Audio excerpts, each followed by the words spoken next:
मैंने अच्छा किया, फिर भी मेरे साथ बुरा क्यों हुआ? मैंने सबके लिए समर्पण किया, पर मुझे ही क्यों खोना पड़ा? मैंने मेहनत की, ईमानदारी रखी, फिर फल क्यों नहीं मिलता? ये प्रश्न केवल मन से नहीं, आत्मा से उठते हैं। ये वो सवाल है जो हम सबसे अकेले पलों में खुद से पूछते हैं। जब किसी की गलतियां हमें भुगतनी पड़ती है, जब किसी और का छल हम पर भारी पड़ता है, जब हम रोते हैं पर कोई सुनता नहीं, और तब कहीं भीतर से आवाज आती है, कर्म करो, फल की चिंता मत करो। लेकिन सच कहे तो ये वाक्य अक्सर सुखी तसल्ली जैसा लगता है। दिल कहता है यह तो आसान है कहना, पर जीना कितना कठिन है।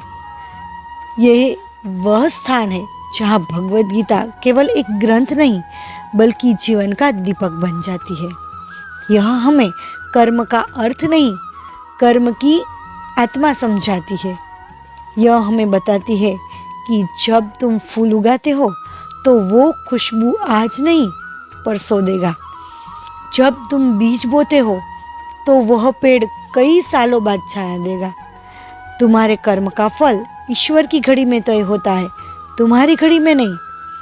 गीता हमें कर्म और फल के उस रहस्य में ले जाती है जहाँ स्पष्ट होता है कि हर कर्म का फल नहीं देता, हर फल तुरंत नहीं आता, और कभी न कभी फल न आना भी सबसे बड़ा फल होता है। यह प्रस्तावना एक ऐसे गूढ़ विषय की दहलीज है जहाँ हम गीता की दृष्टि से देखेंगे कि क्यों कुछ कर्मों का फल तुरंत नहीं दिखता, किन कर्मों का फल हमें कभी नहीं मिलता, और किस भावना से कर्म करने पर वह स्वयं फल बन जाता है। यह चर्चा केवल ज्ञान के लिए नहीं बल्कि उस भीतर की टूटन को सहलाने के लिए है जो हम सब कभी न कभी अनुभव करते हैं। यह यात्रा बुद्धि की नहीं, हृदय की है। यह उत्तरों की नहीं, समर्पण की है। यह फल की नहीं, प्रेम की है। आइए गीता की आंखों से कर्म को देखें और आत्मा की भाषा में उसका अर्थ समझें। कौन से कर्म का फल हमें नहीं मिलता, ये सुनने से पहले मैं आपसे एक विनम्र अनुरोध करना चाहती हूँ। अगर आपके हृदय में भगवान के लिए थोड़ी सी भी आस्था है, अगर आपको यह भावपूर्ण और जीवन में उपयोगी लगती है, तो चाहे आप इसे लाइक करें या ना करें, वह आपकी इच्छा है, लेकिन कृपया इसे दूसरों तक अवश्य पहुंचाइएगा, शेयर कीजिए, क्योंकि हो सकता है किसी एक व्यक्ति के जीवन में यह प्रकाश की किरण बन जाए, उसके टूटते विश्वास को फिर से जोड़ दे या उसे जीवन में एक नई राह दिखा दे। गीता सिर्फ शब्द नहीं है, कभी कभी वो किसी की प्रार्थना का उत्तर होती है। और ऐसे ही कर्म से जुड़ी हुई बातें सुनने के लिए चैनल को सब्सक्राइब जरूर कर लेना और बाजू में जो बेल है उसको भी दबा देना ताकि नए वीडियो की नोटिफिकेशन आपको तुरंत मिल सके। क्या सचमुच हर कर्म का फल मिलता है? श्री कृष्ण ने भगवद गीता में अर्जुन को केवल युद्ध के लिए नहीं प्रेरित किया, उन्होंने उसे यह सिखाया कि युद्ध चाहे बाहरी हो या अंदर का, जब हम फल की चिंता छोड़कर कर्म करते हैं तब हम ईश्वर के मार्ग पर चलते हैं। गीता के अनुसार हर कर्म का फल मिलता है, लेकिन 3 स्थितियां होती है। कर्म तुरंत फल देता है, कर्म देर से फल देता है, और तीसरा कर्म का फल नहीं दिखता पर वह किसी और रूप में किसी और समय पर लौटता है। लेकिन सवाल फिर भी बना रहता है, क्यों कुछ कर्मों का फल नहीं मिलता? अब हम विस्तार से समझते हैं गीता के अनुसार किन कर्मों का फल नहीं मिलता या क्यों नहीं मिलता। पहला, स्वार्थ से किए गए अच्छे कर्म। अगर कोई व्यक्ति अच्छा काम केवल दिखावे, लाभ या प्रसिद्धि के लिए कर रहा है तो वह कर्म बाहर से भले चमकता हो पर उसका फल अंदर से सूखा होता है। जैसे फूल कागज का हो, सुंदर तो लगता है पर सुगंध नहीं देता। प्रभाव डालने के लिए किया गया कर्म। कई बार हम दूसरों को प्रभावित करने के लिए भलाई करते हैं, लेकिन वह कर्म अंदर से खोखला होता है। गीता कहती है, जिसका कर्म अहंकार से भरा है वह बंधन ही पैदा करता है। अगर हम हर समय यह सोचते रहे कि मुझे क्या मिलेगा, तो कर्म एक व्यापार बन जाता है। भगवान श्री कृष्ण कहते हैं, कर्मण्येवाधिकारस्ते मा फलेषु कदाचन। मतलब तुम सिर्फ कर्म के अधिकारी हो, फल के नहीं।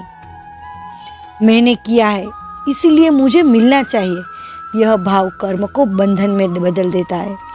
जब हम अपने कर्मों का श्रेय खुद लेने लगते हैं और उसमें ईश्वर को भूल जाते हैं, तब वह कर्म फल नहीं देता। किसान हर साल खेत में बीज बोता है, कुछ साल फसल कम होती है, कुछ साल ज़्यादा, लेकिन वह भरोसा नहीं छोड़ता।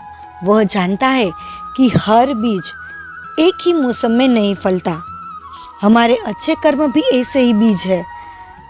तुलसीदास जी ने रामचरितमानस में लिखा, लेकिन जीवन भर उन्हें कभी न कभी निराधार भी मिला, फिर भी उन्होंने हार नहीं मानी। उनका कर्म आज करोड़ों लोगों को राह दिखा रहा है। एक माँ अपने बच्चों की सेवा करती है बिना किसी फल की इच्छा के। वो उनका पालन करती है, उन्हें जीवन देती है। क्या वह हर काम के लिए पुरस्कार मांगती है? नहीं, यही निष्काम कर्म है। वृंदावन में गोपियाँ भगवान श्री कृष्ण को बिना किसी स्वार्थ के प्रेम करती थी। वे दूध दूहती थी, लेकिन भावना थी यह कृष्ण के लिए है। ऐसे कर्मों में फल की जरूरत नहीं होती, क्योंकि वो स्वयं फल बन जाते हैं। जी नहीं, फल न मिलना असफलता नहीं, एक संकेत है कि अभी तुम्हारा कर्म केवल परिणाम नहीं, परिणति की ओर जा रहा है। गीता हमें सिखाती है, जो मन, बुद्धि और आत्मा से समर्पित होकर कर्म करता है, उसे कुछ मांगने की जरूरत नहीं। भगवान स्वयं उसे संवारते हैं। कभी कभी ईश्वर हमें वो नहीं देता जो हम चाहते हैं, क्योंकि वो हमें वो बना रहा होता है जो हम बन सकते हैं। धैर्य रखें। गीता कहती है कि समय से पहले कुछ नहीं होता। समर्पण रखें। जब हम परिणाम की ईश्वर को समर्पित कर देते हैं, तो तनाव समाप्त हो जाता है। नियत शुद्ध रखें। कर्म में भावना सबसे बड़ा निर्णायक होता है। भरोसा रखें। हर कर्म ऊर्जा है और ऊर्जा कभी व्यर्थ नहीं जाती।